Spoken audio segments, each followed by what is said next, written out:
Boa noite a todos, que a paz e o amor de Jesus nos envolva. Vamos elevando os nossos pensamentos, nos ligando com o nosso mentor individual, com Joana de Ângeles, Irmã Rosário, Irmã Teresa e toda a espiritualidade amiga nesta casa. Vamos nos ligar com nossa mãezinha querida, Maria de Nazaré, pedindo a ela que nos envolva em sua luz, em sua paz e que nos acompanhe em nossa ligação com Jesus, nosso Mestre. Mestre, estamos aqui reunidos para mais um estudo do Teu Evangelho e lhe pedimos, derrama sua luz sobre nós, se faça presente entre nós nesta noite. Auxilia-nos no entendimento e na aplicação dos Teus ensinamentos em todos os momentos da nossa existência. De mãos dadas a Maria e a Jesus, chegamos à presença do nosso Pai. A Ele agradecemos pelo que somos, pelo que temos, pela oportunidade desta encarnação e elevamos os nossos corações e pensamentos em louvor e agradecimento, dizendo a Ele: Pai nosso que estais nos céus, santificado seja o vosso nome, venha a nós o vosso reino, seja feita a vossa vontade, assim na terra como nos céus. O pão nosso de cada dia dai-nos hoje, perdoai as nossas ofensas, assim como nós perdoamos a quem nos tem ofendido.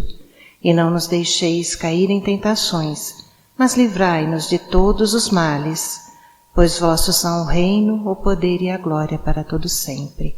Que assim seja, Senhor. Graças a Deus.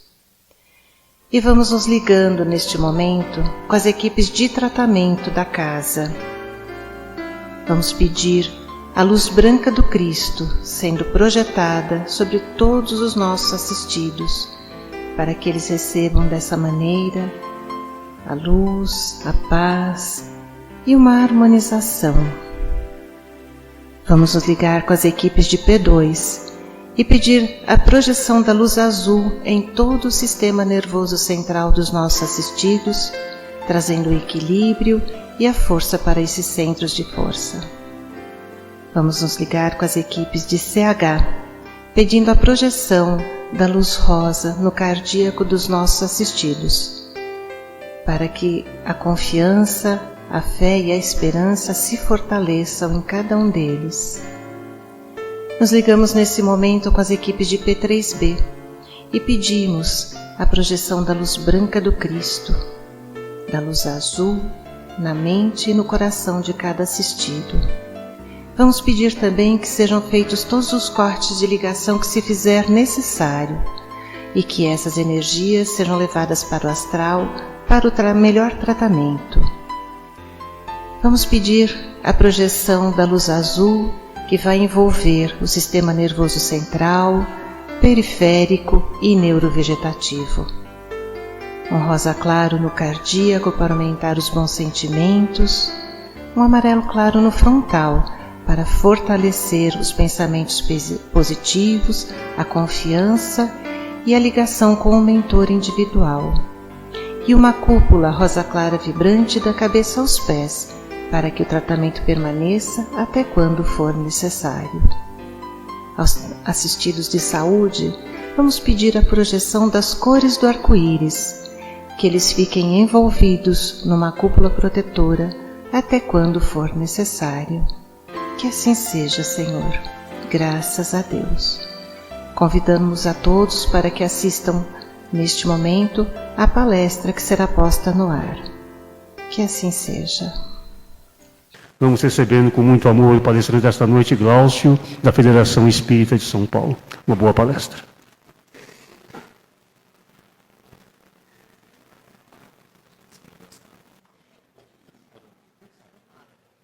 Boa noite a todos, muita paz. Hoje é uma noite de reencontros também, não é verdade? Estamos sempre nos reencontrando, principalmente com um pedaço do nosso mais dileto passado. Nós vivemos um mundo de paradoxo. O que é paradoxo? É o contrário de tudo aquilo que a gente defende, do que a gente acredita, do que a gente apregoa. Eu costumo dizer muito quando eu venho conversar que nós não queremos ir para o céu. Esse negócio de ir para o céu não é para nós. A gente quer ficar por aqui mesmo. De preferência, ou indo para Campos do Jordão, que vai começar o inverno daqui a pouco, né? Ou para o Guarujá, né? Quando está sol. Ou qualquer outra praia do litoral norte que é mais próximo. Porque nós fazemos todos os esforços possíveis para permanecer por aqui. E isso é importante. Porque esse estágio com o qual nós convivemos atualmente é fundamental para a nossa melhoria. Nós estamos em constante evolução. Mas nem sempre nós abrimos os olhos para isso. Nem sempre nós conseguimos enxergar o que é benefício e o que é malefício em nossa vida. E hoje é um daqueles capítulos que, graças a Deus, me foi dado falar, porque eu não vim para esclarecer, mas simplesmente para confundir. A ideia é que ninguém saia daqui com um pensamento pronto, formado, ou uma ideia fixa, numa resposta qualquer. É para nós pensarmos juntos. E eu queria dividir com vocês as minhas caraminholas, como diria a minha avó. Aquilo que se passa na minha cabeça. As coisas que o meu cérebro começa a fabricar. E hoje, a fé como instrumento de cura.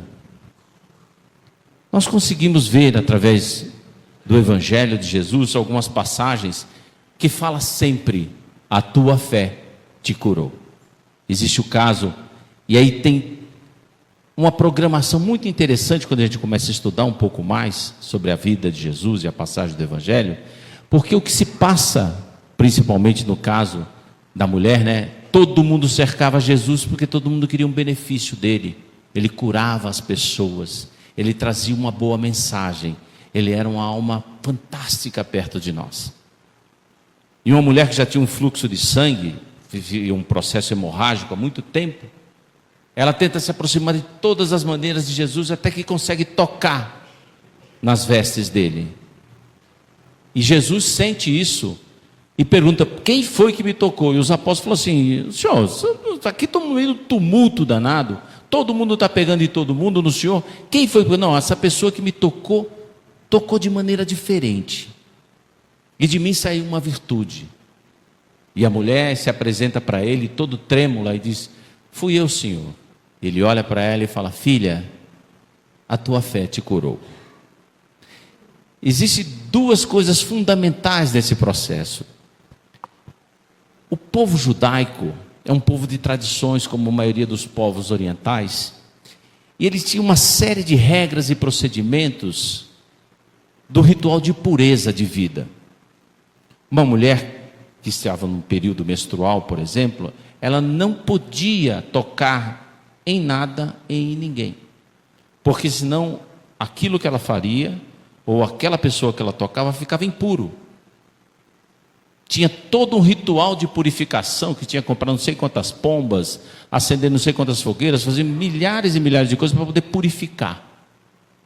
Então, ela não vivia somente um problema de doença física, ela vivia a doença da rejeição social.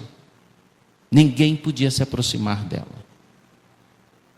E se tem uma doença que dói em nós, seres humanos, é aquela doença de nós não sentirmos que pertencemos a alguma coisa,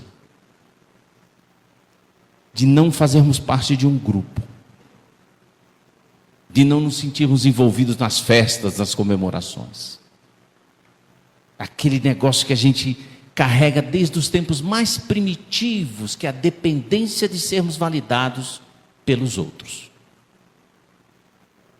Faz o bolo de final de semana, maior capricho, põe lá todo aquele merengue, o chocolate, passa o chantilly, bota a uva passa, faz o caramelo incrível. Todo mundo come o bolo, ninguém fala nada. Como é que fica? Vai para a pia com o bico do tamanho de um tamanduá, lavando o prato. Que foi, mãe? Nada não. Mas o que aconteceu com a senhora? Que a senhora ficou assim? Nada não. Ninguém gostou do bolo mesmo? Claro que gostou, mãe. Todo mundo repetiu, mas ninguém falou nada. Ou então, Aquela porta que está pendurada do armário há 500 anos. Mas naquele dia você levanta inspirado, pega a chave Phillips e a de fenda e começa a caçar os óculos. Porque nessa altura do campeonato tem que ter o óculos. Sem os óculos a gente não consegue consertar as coisas, os parafusos são pequenos. E você levanta cedo, todo orgulhoso, vai naquela caixa, que é a sua caixa de ferramenta, pega aquele pote de maionese cheio de todos os tipos de parafuso que você foi achando na rua, vai lá e conserta a fechadura. Claro que um parafuso de cada jeito, né? Porque é o que você tinha, mas segurou a porta. E você fica de pé do lado da porta, esperando que ela diga assim: você consertou a porta, que legal, você é o máximo, vou botar mais açúcar no seu café. Mas ela não fala isso. E isso te aborrece o dia inteiro. Isso acaba com o seu dia. E você fala: vou dar uma volta no quarteirão. Percebam aí que existem algumas doenças que precisam ser catalogadas na vida da gente, que não é somente o problema do fluxo hemorrágico, ou mesmo o problema do cego, ou do paralítico, daquele que não andava, mas de todos nós que somos de alguma maneira rejeitados. Aqui, um processo, eu estou misturando bem as coisas para realmente vocês saírem daquele confusos.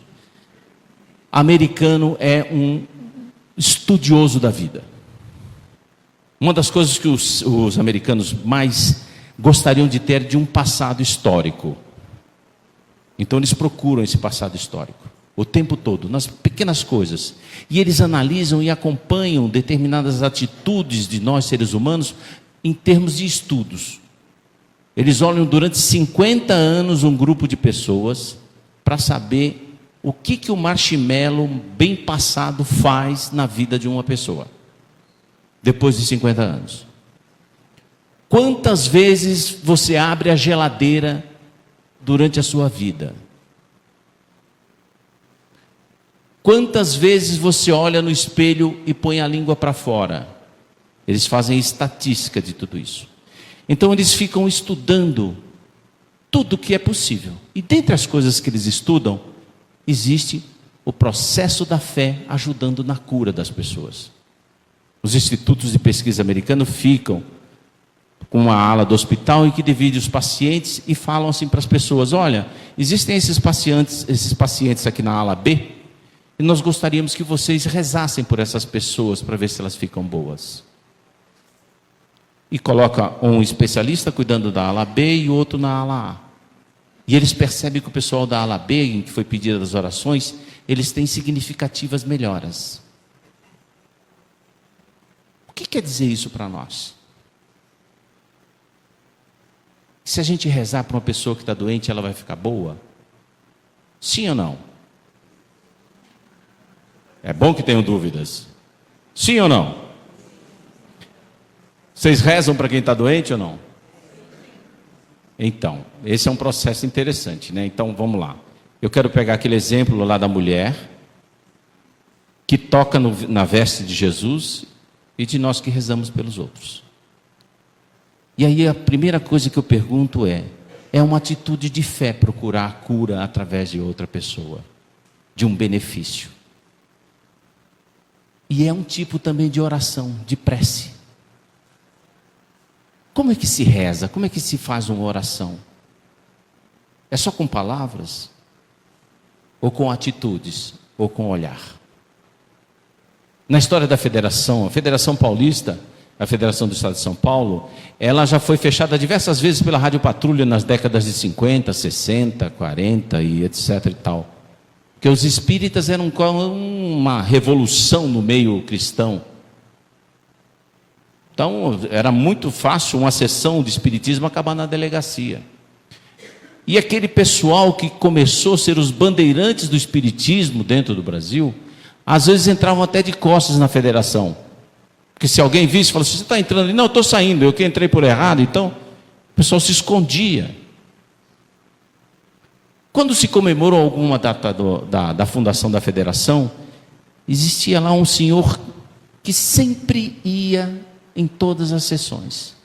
Era um senhor de cor, que ia sempre com um terno de linho claro, de chapéu naquela época. E o condutor, o dirigente do trabalho, falou assim: hoje é aniversário da federação.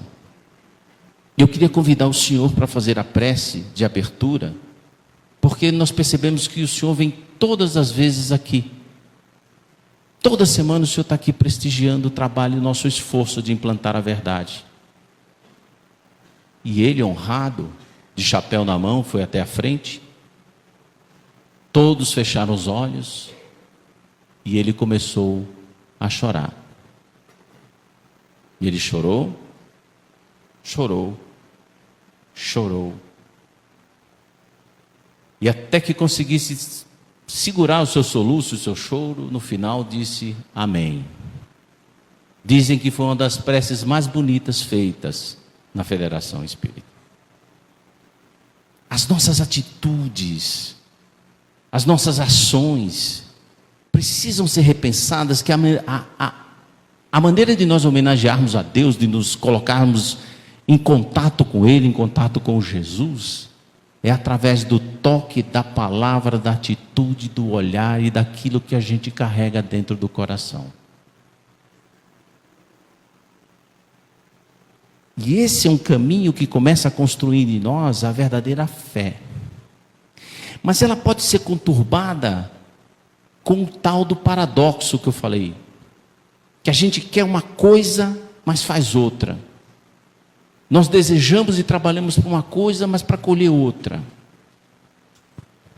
E aí, nós temos que pensar algumas coisas diferentes, né? Dentro do processo de cura pela fé, o que é a saúde? Definição aí diz dicionário: saúde significa o estado de normalidade e funcionamento do organismo humano. Ter saúde é viver em boa disposição física e mental, além de boa disposição do corpo e da mente. Organização Mundial da Saúde. E aí existe uma coisa que é, ok, o conceito de saúde é esse, e o conceito de doença é outro. O pai da medicina, chamado Hipócrates, ele tinha uma frase, deixou um legado muito bonito de trabalho, que dizia assim: não existem doenças, existem doentes. Faz um pouco de confusão na cabeça de como não existe doença. Porque ele queria que todos os seus discípulos vissem através do sofrimento o ser humano que estava por trás dele. Que não se preocupasse em combater a doença, mas tentar entender o porquê que chegou naquele estágio. Para tratar o homem, para tratar o espírito, e não a gripe. Quem constantemente pega a gripe? Vive gripado. Tem gente que toda semana tem que tomar uma pastilha ou fazer qualquer coisa, porque sempre está com algum encaminhamento. O que significa isso? Só a gripe só pega ele? Então, dentro desse processo todo, nós vamos aprendendo que sim, nós temos as doenças e os doentes que nós temos que cuidar, né? Mas nós já conhecemos uma série de coisas, de médico e de louco todos nós temos um pouco, não é assim? Então, remédio para gripe, quem conhece? Caseiro: chá de limão com alho, casca de cebola e um pouco de açúcar. Já tomaram? É tiro e queda. Você toma uma caneca dessa daí, se enrola em cobertor, soa que nem um pugilista, e depois você vai ver se você não fica bom. Para cólica, olha, chá de camomila é uma beleza para cólica. Você vai ver que ele é anti-inflamatório, uma beleza. Para coceira, limpa vidro, passa limpa vidro onde o inseto picou, que você vai ver se não vai dar um efeito fantástico. Não é assim? Tem gente que quer curar o mundo através de chá. Você está preocupado, está nervoso, a pessoa fala assim: olha, toma um chá. Né? Olha, está com dor de cabeça, toma um chá. Para coisa quebrada, qual o melhor remédio para coisa quebrada? Tinha um tio meu que falava que Durepox. Uma vez quebrou o parafuso do vaso sanitário, ele fez uma manobra, foi no depósito, comprou uma caixa de Durepox, emendou, deixou secar e o parafuso ficou perfeito. E falava assim, vem cá que eu vou mostrar para você, quebrou o parafuso aqui. Ó. Durepox virou remédio para tudo. Nós temos sempre o que pode se dizer um remédio para cada coisa. Mas o ser humano não é uma ciência exata. O remédio que te cura pode me matar. O alimento que te revigora pode me intoxicar. Nós seguimos ainda um padrão de aprendizado de que fazer conosco. Mas a grande questão de tudo isso é por que nós adoecemos. Diversos podem ser os motivos. Uma exposição a condições extremas, extremo frio, extremo calor, extrema secura, extremo tudo, inclusive extremos banquetes. Nós saímos do McDonald's pelo quilo, e é interessante final de semana, em que a gente vai no quilo, geralmente as mães, né? A filha chega, o filho, olha, hoje você não vai cozinhar, mãe, vou levar você num restaurante, e leva no self-service, ou no serve-serve, como o pessoal gosta de falar, né? E aí você vê que a mãe vai no prato, na frente, vai pegando uma coisinha só de cada. No final da fila, o prato dela dá 1,230 kg, e ela ganha um suco grátis. Isso é uma exposição a condições extremas também, que a gente não percebe. Dá para perceber aqui, né? Que eu estou melhorando, estou entrando em forma. Contratei um cara para ir na academia no meu lugar, mas eu não sei se ele está fazendo exercício certo, né? Porque não está dando muito uso inadequado de uma determinada substância, vírus, doenças autoimunes e valores. Valores nos deixam doentes. Valores. O que são esses valores? Posições rígidas sobre determinadas coisas em nossas vidas, no nosso procedimento, que nós teimamos em manter e que nos tornam pessoas doentes. Sabiamente dizem que a verdade é um espelho que foi partido em milhões de pedaços. E cada lugar caiu um pedaço dessa verdade. E uma delas caiu numa música dos Titãs. Você gosta dos Titãs? Chamada O Pulso. E sabiamente ele colocou a peste bubônica, que é uma doença transmitida pela pulga do rato, o câncer, a pneumonia, mas colocou também a raiva, colocou o rancor, colocou a estupidez, a paralisia, a hipocondria, a esquizofrenia, que são doenças pertencentes à nossa alma, ao nosso comportamento e aos nossos valores. A grande questão de tudo isso é como curar a tristeza, a apatia, o rancor, a inveja, a raiva e a amnésia. Eu falo da amnésia porque eu tentei achar uma palavra que se aproximasse muito desse negócio paradoxal que nós somos, que nós constantemente esquecemos quem nós somos, o que nós estamos fazendo aqui, que um dia nós vamos sair daqui contrariados. Eu tinha um grande amigo meu que, quando eu começava a falar da vida além da morte, das reencarnações, das cidades do plano espiritual, do nosso lar, ele falava, é maravilhoso o que você está falando, lindo, mas o dia que você vê passar meu caixão, você pode falar para quem esteja aqui, lá vai um contrariado. Essa é uma coisa do qual nós não nos preparamos adequadamente para viver. Nós precisamos nos corrigir. Nós precisamos nos adequar para uma vida maior. E as doenças, muitas das vezes, meus amigos, vêm no sentido de nos auxiliar, de nos socorrer, para que nós não erremos mais. Dentro da programação das nossas células, existem elementos que, de repente, de acordo com o nosso comportamento, eles são disparados ou não. Jesus não tem uma frase que quando nossa mão esquerda é ruim, nossa mão direita é ruim, é melhor que você corte ela do que viver em pecado e entrar no reino dos céus sem o braço, é melhor do que viver com ela errando? E as doenças muitas das vezes agem para dizer que nós estamos num procedimento inadequado em nossas vidas. Mas também elas servem para dizer que fazem parte de tudo que nós convivemos. Todos nós temos doenças. Todos, absolutamente todos. Mas obrigatoriamente nem todos precisam ficar doentes. E aí, para encerrar, porque tem gente já pensando na novela ou no jogo que vai ter, um dos processos mais bonitos que eu ouvi falar de cura vem de um livro chamado Maria, do Scholem Asch.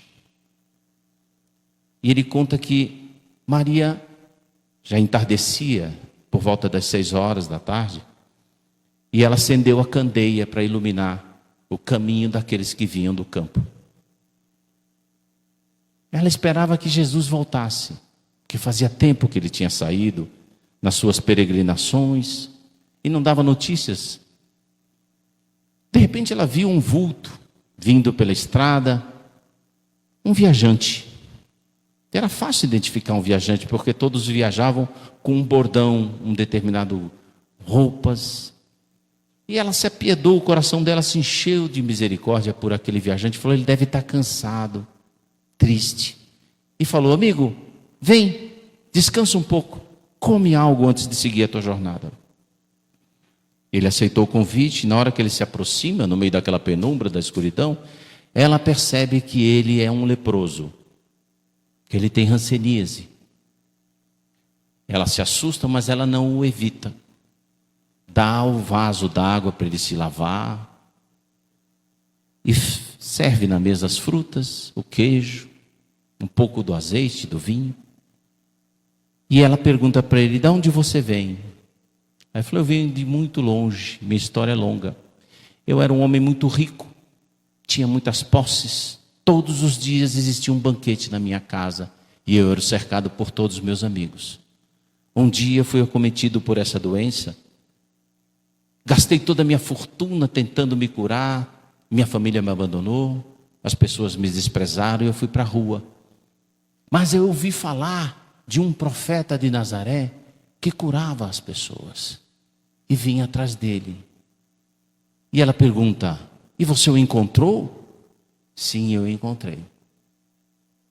Encontrei e ele estava nesse momento no monte, cercado por uma multidão, a falar das belezas do reino de Deus, das bem-aventuranças, de que todos nós tenhamos um quinhão, apesar dos nossos sofrimentos, de prazer na vida ao lado de Deus, nosso Pai, das riquezas da pobreza, da dignidade da pobreza, da justiça. E ela olha para ele e fala assim, mas ele não te curou? E ele se volta para ela e diz, bem que o quis, mas quando ele chegou até mim, eu já estava são. Doenças, todos nós temos. Doentes, todos nós podemos ficar. Fazer com que isso nos paralise,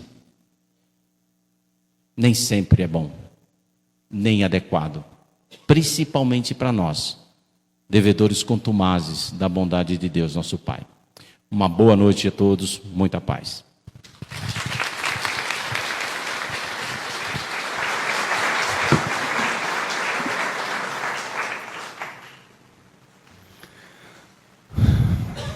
E assim, nessa vibração de amor, vamos agradecendo ao Pai por mais esta oportunidade da encarnação bendita, agradecer ao nosso querido Mestre Jesus por teu Evangelho regenerador, por seus exemplos, e com essa vibração de amor, vamos todos nos unir, entrelaçando nossos corações, vibrando muito amor para os nossos irmãos e irmãs que estão em situação vulnerável, aos nossos irmãos e irmãzinhas que estão em conflito, aos que passam fome, aos que estão no asilo sozinhos, aos que estão com fome.